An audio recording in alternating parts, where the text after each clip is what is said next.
Subscribe कीजिए हमारे YouTube channel को और नए वीडियो की अपडेट तुरंत पाने के लिए दबाइए बेल आइकन।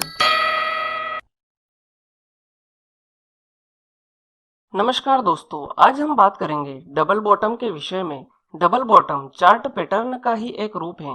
दोस्तों, डबल बॉटम को डब्ल्यू बॉटम भी कहते हैं क्योंकि इसकी रचना चार्ट में अंग्रेजी शब्द डब्ल्यू की तरह दिखाई देती है। डबल बॉटम चार्ट पैटर्न मंदी के ट्रेंड में आने वाला बुलिश रिवर्सल चार्ट पैटर्न है। मतलब कि बाजार में जो मंदी का ट्रेंड चल रहा है वो अब समाप्त हो चुका है और अब तेजी की शुरुआत होने वाली है। तो चलिए दोस्तों, अब हम समझते हैं कि डबल बॉटम चार्ट पैटर्न कैसे बनता है और इसके बनते समय हमें किन किन बातों का ध्यान रखना चाहिए। दोस्तों, चार्ट में हम देखते हैं कि बाजार में लंबा मंदी का ट्रेंड चल रहा है और डबल बॉटम के बनने में यह महत्वपूर्ण है कि पिछला ट्रेंड डाउन ट्रेंड हो। जब चार्ट में डबल बॉटम का पहला बॉटम बने तो यह जरूरी है कि यह पहला बॉटम पिछले ट्रेंड का लोवेस्ट लो हो। पिछला ट्रेंड यानी कि डाउन ट्रेंड का लोवेस्ट लो हो। इसके बाद ट्रेंड लोवेस्ट लो बनाकर प्राइस सपोर्ट लेकर ऊपर की ओर चलना शुरू होता है। यह ऊपर की चाल लगभग 10% से 20% हो सकती है। इस पहले बॉटम में वॉल्यूम दूसरे बॉटम की तुलना में अक्सर ज्यादा होता है। पहला बॉटम बनने के बाद जब बाजार ऊपर की ओर चलता है तब वॉल्यूम साधारण हो जाता है। इसके कुछ समय बाद यह ऊपर की चाल रेसिस्टेंस लेकर रुक जाती है और कुछ समय तक एक रेंज में ट्रेड करती हैं। अब कुछ समय तक रेसिस्टेंस पर रुकने के बाद प्राइस वापस से नीचे की तरफ जाता है और ठीक उसी लेवल पर या उसके आसपास दूसरा बॉटम बनाता है। यह दूसरा बॉटम पहले बॉटम की तुलना में 3% तक ऊपर नीचे हो सकता है। इस दूसरे बॉटम में वॉल्यूम पहले बॉटम की तुलना में कम होता है, लेकिन जब प्राइस दूसरे बॉटम से रेसिस्टेंस बनाकर वापस ऊपर की ओर चलने लगता है तो यह तेजी की चाल बहुत तेज होती है और तेजी की चाल के साथ वॉल्यूम भी बढ़ने लगता है। दोस्तों, दो बॉटम के बीच में कम से कम 7 या 8 कैंडल की गैप तो होना ही चाहिए। अगर इससे कम गैप है तो इसे एक वैलिड डबल बॉटम नहीं माना जा सकता। तो दोस्तों, इस प्रकार से डबल बॉटम की रचना होती है। दोस्तों, चार्ट पैटर्न के साथ टाइम फ्रेम का कोई इतना अधिक महत्व नहीं माना जा सकता है क्योंकि यह हर एक टाइम फ्रेम में बन सकते हैं और हर एक टाइम फ्रेम में अच्छी तरह से काम भी करते हैं। दोस्तों, अब हम समझते हैं कि दो बॉटम के बीच में कम से कम कितना अंतर होना चाहिए। दोस्तों, अगर आप डबल बॉटम को इंट्राडे चार्ट में देख रहे हैं तो दो बॉटम के बीच में कम से कम 7 या 8 कैंडल की गैप तो होना ही चाहिए। शॉर्ट टर्म के लिए दो बॉटम के बीच में 3 से 4 हफ्तों का अंतर योग्य माना जाता है। मीडियम टर्म के लिए दो बॉटम के बीच में 3 से 4 महीने का अंतर योग्य माना जाता है और लॉन्ग टर्म के लिए दो बॉटम के बीच में 1 से 2 साल या उससे भी अधिक का अंतर हो सकता है। यह तीनों नियम डेली चार्ट के हिसाब से हैं। तो चलिए दोस्तों, अब हम समझते हैं डबल बॉटम चार्ट पैटर्न के साथ हम खरीदी कैसे कर सकते हैं। उससे पहले मैं आपको यह बता दूं कि अगर आपने अभी तक रिस्क रिवॉर्ड रेशियो और स्टॉप लॉस थ्योरी का वीडियो नहीं देखा है तो आप इन दोनों वीडियो को देख लीजिए क्योंकि चार्ट पैटर्न के साथ खरीदी और बिक्वाली करने में रिस्क रिवॉर्ड रेशियो और स्टॉप लॉस थ्योरी का महत्वपूर्ण उपयोग है। इन दोनों वीडियो की लिंक मैंने इस वीडियो की डिस्क्रिप्शन में डाल रखी है। आप वहां जाकर यह दोनों वीडियो देख सकते हैं।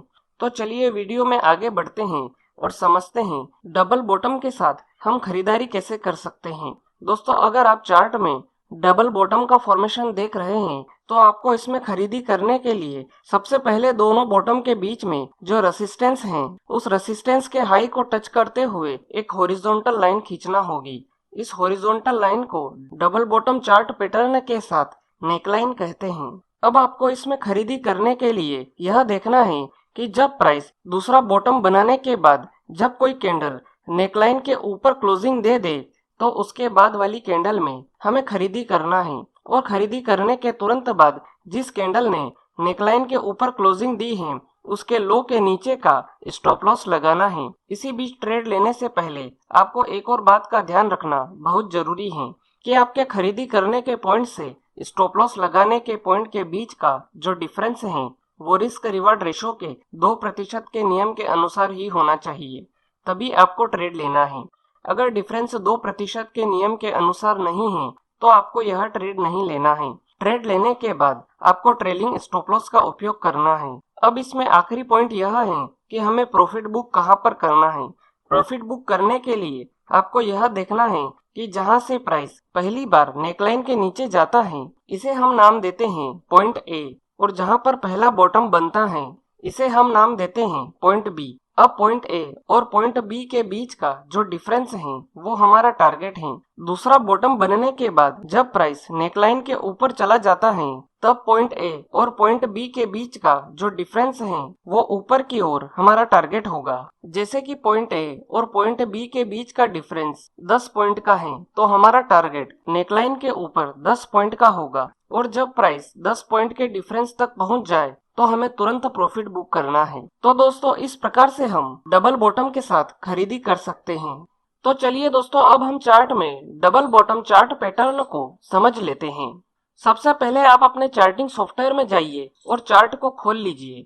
दोस्तों चार्ट पैटर्न के साथ टाइम फ्रेम का कोई इतना महत्व नहीं है, इसलिए आपको जिस भी टाइम फ्रेम में डबल बॉटम का फॉर्मेशन दिखाई दे रहा है आप उस टाइम फ्रेम को खोल लीजिए। जैसा कि मुझे डेली चार्ट में डबल बॉटम का फॉर्मेशन दिखाई दे रहा है। यहाँ पर हमारा पहला बॉटम हो गया ये वाला और दूसरा बॉटम हो गया ये वाला। तो अब हम यहाँ पर सबसे पहले डबल बॉटम के बीच में जो रेसिस्टेंस है उसके ऊपर एक नेकलाइन खींचते हैं। तो ये हो गई हमारी नेकलाइन। अब हमें इसमें खरीदी करने के लिए यह देखना है कि दूसरा बॉटम बनने के बाद जब प्राइस जिस कैंडल में नेकलाइन के ऊपर जाकर क्लोजिंग दे दे तो उसके बाद वाली कैंडल में हमें खरीदी करना है।